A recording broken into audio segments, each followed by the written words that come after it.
Well, good morning. We're back here in Steinhatchee. You see behind me, they've gotten a lot of work done. It's really impressive to see what they've done in the aftermath of Hurricane Helene. They did have some effects of Milton, but Helene was the real blockbuster, did an incredible amount of damage, and you're seeing real progress, being a lot more to do, but there's real progress being made. It's such a beautiful day, and it shows you why people enjoy coming here, why they have such a great local fishing industry, and we want to be helpful with that from the state of Florida's perspective. I'm here with Executive Director of Florida Fish and Wildlife Conservation Commission, Roger Young, Charlie and Danelle Norwood, owners of the Sea Hag Marina, Catherine and Ronald Beeran, owners of Hernando Beach Seafood Company, Mike Beeran, owner of Gulf Seafood Products, Tom Willits, owner of Kathy's Crab Shack in Steinhatchee, Martha Gaias, Southeast Fishery Director for the American Sports Fishing Association, and Trip Ochman, Director of Advocacy for the Coastal Conservation Commission. As we know, this area had Hurricane Idalia in 2023, Hurricane Debbie, Helene, and then even Milton did have impacts. So this is all within the last 14 or 15 months. And they basically had to just respond every time. Certainly, Helene was a massive impact on this area. Massive surge. It was a storm, Category 4. It kind of strengthened. You know, Milton was a very big storm.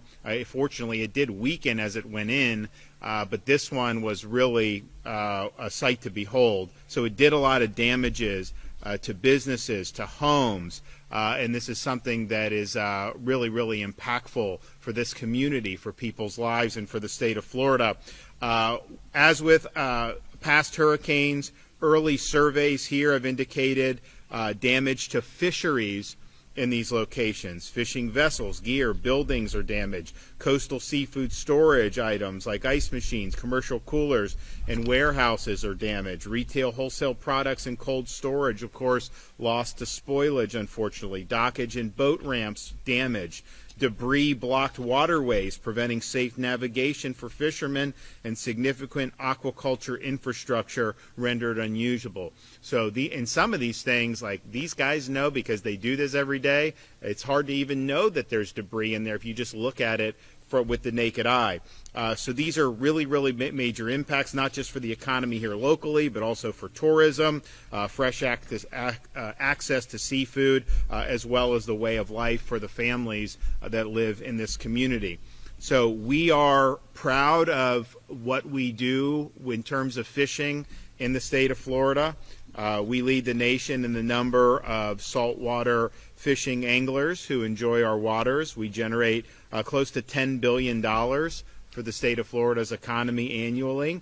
Also, dockside value of commercial fisheries is estimated to be $250 million annually, and that's the total estimated price of fish that is sold in the state of Florida.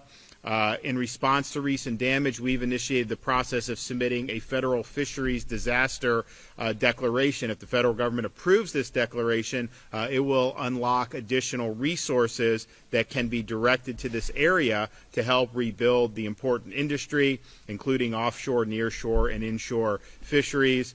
And so we are happy to do that. But we also know we got to do whatever we can and can't just rely on the federal government. So one of the things we're doing is I'm directing FWC to expedite their assessments from the impacts of the combined losses of Debbie, Helene, and Milton, to do everything possible to ensure success with this declaration. They're going to work in partnership with other state agencies to be able to get that done. And the way we say things is, we have kind of Florida time where we want to get things done quickly. That's not how other levels of government in this country typically work, but I think that because we have that culture of rapid response, we've been able to get good responses from the federal government during this hurricane season. So we're hoping we're able to get that and expedite that as quickly as possible. Now, we have a lot of options for businesses where they can get support. And one of the things we do is we've unlocked the Florida Small Business Emergency Bridge Loan Program. zero interest loans, very flexible repayment terms, $50,000 per business, but up to $100,000 for aquaculture small businesses, which I know is something that impacts this area. So that's something that we are proud to offer. We have great financial in Florida, so we have the ability to do that, and we're happy to do that. But in addition to this, just like we did after Hurricane Ian and Idalia, I'm announcing funding from the Florida Disaster Fund to be contributed to the Florida Fish and Wildlife Foundation to support the rebuilding of working waterfronts damaged by Hurricanes Helene and Milton. So we are going to contribute $1 million to the FWC Foundation to rebuild critical waterside infrastructure so business owners can get back up and working. And that has nothing to do with anything the federal government approves or doesn't approve. That money is in the bank, and that can be used immediately. In addition to that, the Fish and Wildlife Foundation will make an additional grant to supplement the $1 million that we're doing from the Florida Disaster Fund. These funds will go towards rebuilding of boat slips, repair of fish houses, financial assistance to aquaculture businesses, and other important infrastructure repairs for Florida's fishing economy across the Big Bend region. Over the past 2 hurricane seasons, these funds have made a difference for our fishing and aquaculture industries. After Hurricane Ian, 28 businesses received support from the fund, including financial assistance to repair seawalls, docks, and ice house, coolers, freezers, and even funding to repair a shrimp boat. After Hurricane Idalia, funds supported 210 aquaculture businesses in the recovery process, including purchasing lost clam bags and clam seed and repairing docks. I'm also directing the Florida Department of Environmental Protection to utilize all available regulatory flexibility to expedite permits or approvals for businesses impacted on uplands or on the water to ensure rebuilding is done as quickly and efficiently as possible. Now, we also want to take this opportunity because we're here. This is an important industry for our state, but also an important pastime for so many people that not only live in Florida, but visit Florida to be able to be involved in some form of fishing. We have over 4 million licensed anglers. We are considered the fishing capital of the United States. Last year we did a 50% discount on lifetime sportsman hunting and fishing licenses. This was the highest discount ever provided for recreational sporting license in the history of Florida. And through this initiative we issued more than 75,000 gold sportsman license, generated $24 million in revenue, and more than 55,000 state park passes that generated $2.86 million for the state. Over 23,000 licensees were first-time license holders under this program. And so I'm excited to be able to announce a second year of these discounts for 2024 with a focus on family fishing opportunities. We will provide significant discounts on several fishing and hunting licenses, including lifetime licenses. So first, for Floridians wanting a short-term license, we'll cut those fees in half from October 25th to January 3rd for the annual and 5-year multi-sport licenses for fishing and hunting. For Floridians who want to get out and try their hand at fishing in our salt and freshwaters, FWC will sell a combined annual fresh and saltwater combo license for just $5. And finally, for kids up to 17 years of age, we'll once again provide 50% discounts for lifetime sportsman licenses. It makes a very good Christmas gift. Lifetime sportsman license up to 17 years of age 4 or younger, will be $200, normally $400. Ages 5 to 12, $350, normally $700, and ages 13 to 17, $500, which is normally $1,000. So please take advantage of that. We had a huge amount of interest and support for that last time, and we want to make sure that we get the word out about that. Now, we also are working angles involving red snapper. So there is federal government restrictions on what people are allowed to fish, particularly in the Atlantic. We have, in recent years in the state, taken over management of the Gulf red snapper fishing season, And it was a priority for me when I became governor to expand the Gulf red snapper fishing season, because the federal data was not accurate in terms of the fish that were actually there. And you talk to people that actually are out there and they see all the fish. So we knew the data wasn't good. And so we've been working for many years to continue to expand. This year we were able to break the previous record of an 87-day Gulf red snapper season with a season of 103 days.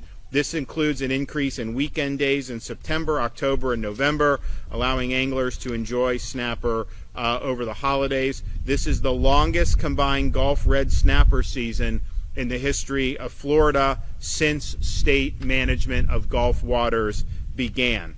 However, due to long-standing federal regulations, fishers and anglers on Florida's Atlantic coast have only been able to fish for red snapper in federal waters off the Atlantic coast for 3 days total over the past 2 years, which is why I'm pleased today to announce that FWC has taken the first step towards managing our own red snapper season in the Atlantic through angler-driven data collection. From there, the data will support a full request to the federal government for the state of Florida to assume the management of the Atlantic snapper season. Doing so would mean even more economic opportunity for Florida's fishing industry as it recovers from recent storms. When D.C. doesn't get the job done, state of Florida steps up and does it right, and that's exactly what we will do in this circumstance. So I look forward to making progress on that, and I know that the data is going to be much more accurate that we're able to collect than what is currently being used. To have such a skimpy Atlantic snapper season, to have 3 days over 2 years in this massive ocean, you got to be kidding me. And we showed in the Gulf that it doesn't have to be this way. So let us handle Atlantic, and we would be able to provide many more opportunities for people throughout the state of Florida. So today's a good day. We're going to hear from some folks. First, let's present the check. So anyone that wants to come up and be a part of the check presentation, you guys get up here. We'll do a nice picture. 1 million macaroons right here.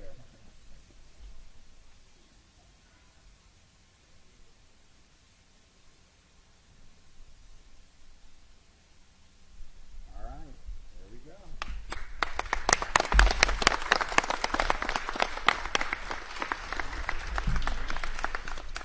Okay, now we're going to hear from Roger Young from the Florida Fish and Wildlife Foundation, Conservation Commission.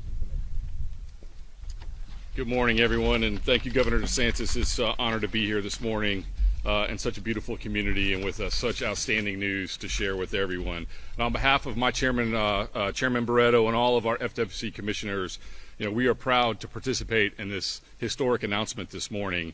And this, again, in this great community, and what an astonishing gesture for all of our Florida fishing industry and our residents here in the state of Florida. First off, our hearts go out to all Florida families and residents that have been impacted by the recent hurricanes these past few weeks and months and years. Governor, your strong leadership during natural disasters has been displayed repeatedly throughout this state, and today is no exception to that. It continues, and we are so grateful and appreciative of your efforts under your leadership. And as we all know, our fishing resources are an economic engine for our state and for communities such as this one. And the sooner we help this community and other communities like this one rebound, the better it will be for everybody in Florida. Your commitment, along with that, with the Florida Disaster Fund and the Fish and Wildlife Foundation of Florida, is a step in the right direction to helping people get back on their feet. Our FWC staff from our Division of Marine Fisheries and myself have been visiting and meeting with those from the fishing industry that have been most heavily impacted up and down the west coast of Florida by these disasters. And I can tell you this, sir, they appreciate your efforts and your support that you're offering and giving to them to get back on their feet.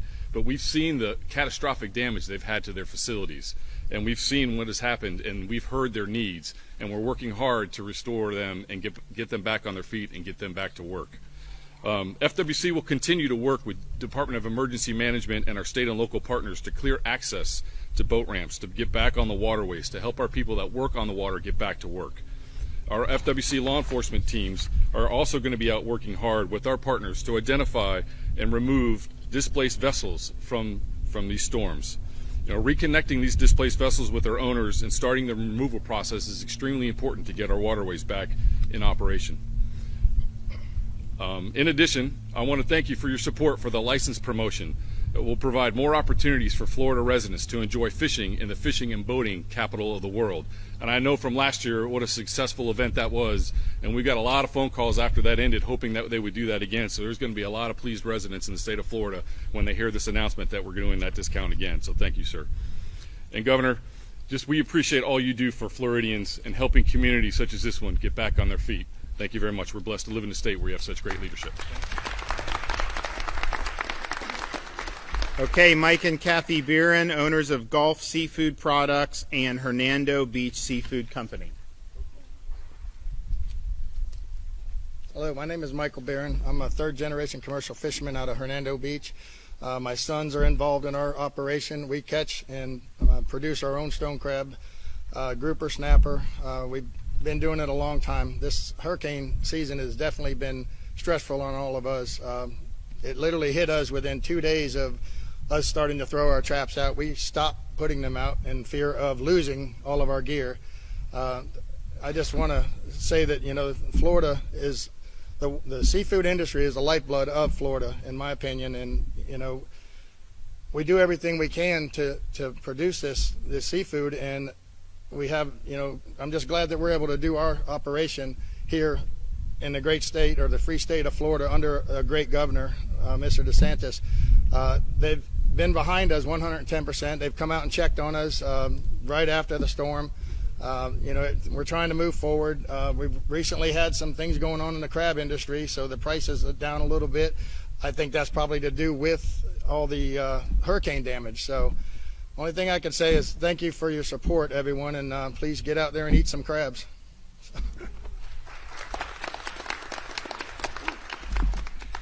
They say if you give a man a fish, you feed him for a day. But if you teach a man to fish, well, he might become a commercial fisherman and feed you forever.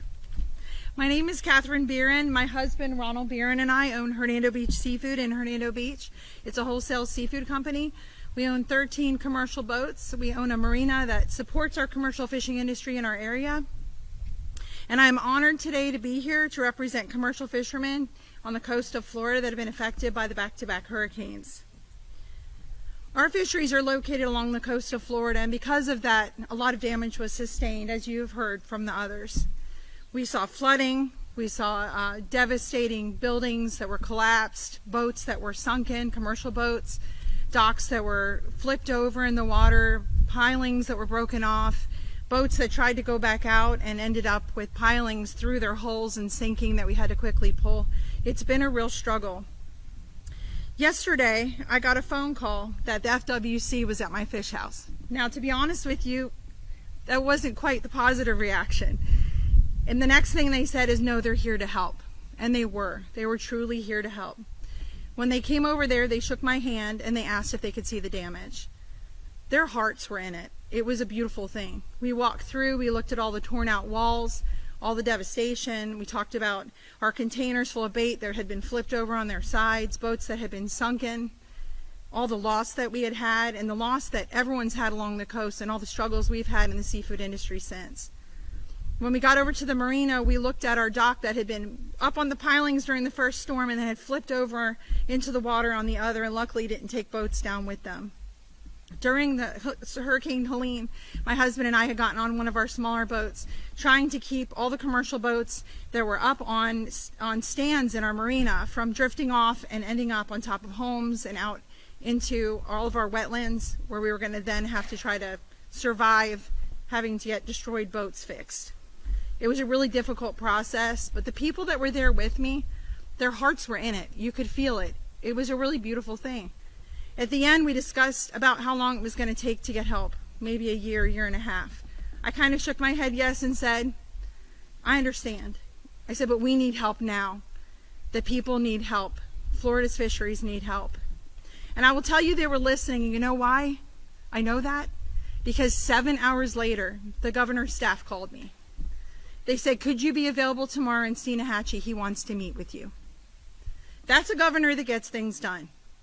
And I am proud to say that I live in this state, this free state of Florida, where we have a governor who cares about the commercial fisheries. Our commercial fisheries are vital to Florida, not only for the people that are going to eat the seafood, but for our economy, for our tourism. I mean, who doesn't come to Florida to eat a grouper sandwich or have some oysters or some clams or some Florida spiny lobster? I mean, this is what Florida is about, is our fresh seafood. We are a fourth generation commercial fishing family. Fourth generation. This is not just a way to make a living, a job, but it's a way of life. It's a passion for the people that do it. The people that do this love their job, but it's hard work. And because of that, we have already become an endangered species as commercial fishermen. When this storm hit us, it put us in a very bad place. We needed help, and we need help now. It's not just for us, for the people that do it, for our job, but it's for all the people in Florida that deserve to have a plate full of fresh, local fish on their table. It's so that we don't have imports coming into our Florida restaurants where we are surrounded by water, surrounded by the coast. And today, our governor, the best governor in the country, Ron DeSantis, is offering help to our Florida fisheries. And I am proud to say that I am a Floridian. Thank you all so much. I am honored to be here today to speak. And we thank you for all your help again. Ron DeSantis. Thanks so much. Thank you. Okay, Charlie and Danelle Norwood, owners of the Sea Hag Marina.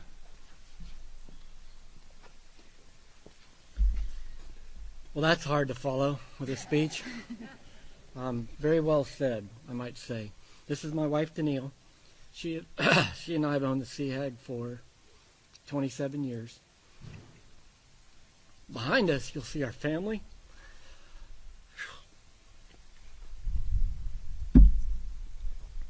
And our extended family.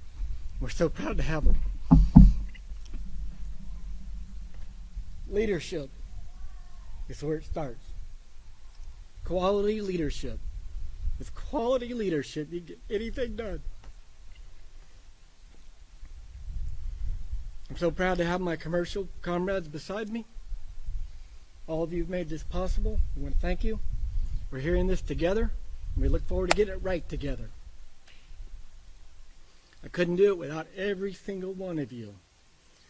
But leadership, and what Governor DeSantis has done for us, is he has put practical in leadership. What are your challenges? What are your obstacles? Here are some options to get it done. And he's bestowed that in us.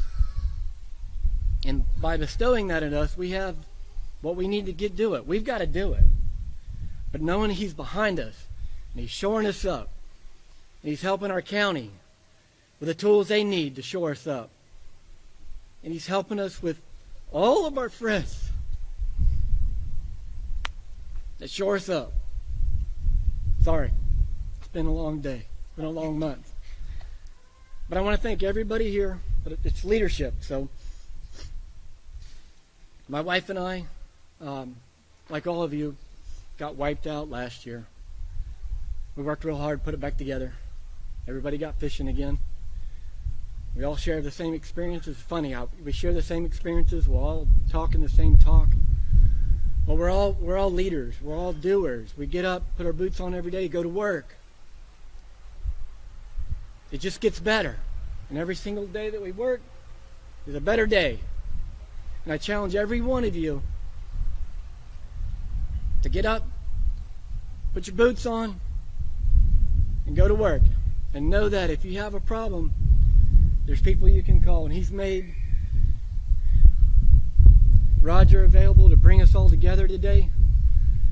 We thank you. And my wife and I, like so many of you, lost our income. And I was blessed with a dear friend of mine, Sammy Royal, from Cito. He introduced me to that man right there, Casey Skeeter. Good day. Casey's blessed to work for Ashbridge and work for the county. We got hired on to be debris cleanup people. That money that we'll make will make their lives whole behind you, and will make us a strong leader. We're going to get our marina open November 1st.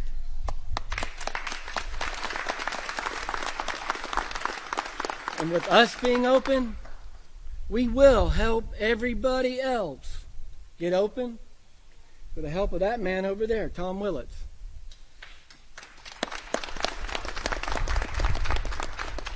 And we will reach out. And we thank you so much, but we thank you. Absolutely. Thank you. So we are also in stone crab season, and that goes for how much longer? May 1st. Yeah, so mid-October to the beginning of May. So that's the time to do it. There's a lot of opportunities. I mean, obviously we've got a lot of great stuff that's served throughout Florida that comes from the sea, but that is a great pastime, and I know a lot of people are doing that throughout the states. So that's really, really good. And look, I mean, first of all, Helene, I mean, the storm surge was just incredible. There were people that survived Idalia with relatively modest damage that just had the entire thing wiped out. That's how much stronger this storm was in many respects. But you saw everybody was on deck from the local community, the county, state, everyone working together. And now people think of Helene as just hitting North Carolina, as if it just kind of, went into North Carolina and never crossed. It hit Florida. We were the ground zero here. And then you had Milton. And so obviously that was a big one. And we had to ramp up for that. And so it was just interesting how kind of there was some focus on the Big Bend for maybe 24 hours after Helene. Then people started seeing, what was happening in Western North Carolina, and quite frankly, there was some really heartbreaking scenes that were from there, and I don't think they got the help that they deserved. We sent people to help actually after a couple days because we had our situation was stabilized from search and rescue. So you saw that.